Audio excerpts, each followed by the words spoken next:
被告係乾豐國際集團主席，喺2003年至2023年期間，動用公司嘅資金進行多項嘅不法交易。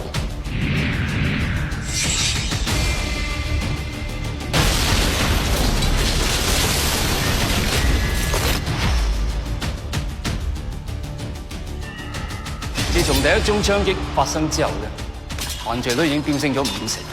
如果再拖落去，香港嘅治安只會越嚟越差。我哋嚟第一次嘅 ICAC 警方合作，合作愉快。警察、律政司、ICAC 3個一齊嚟揾我，諗住拉我。我諗你誤會咗啦，我係為正義嚟工作㗎，所以我唔會惡勢力低頭。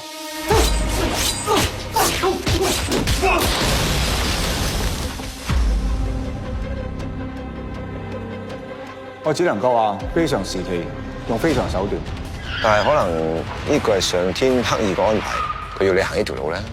成件事咧都係一個陰謀，根本就係打造複雜幕後嘅黑警，我哋策劃出嚟。開槍啊！而家開槍殺人我，即係執行私刑。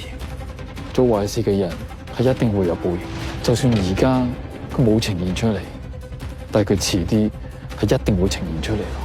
係啊！所有人都係我殺㗎，我殺㗎！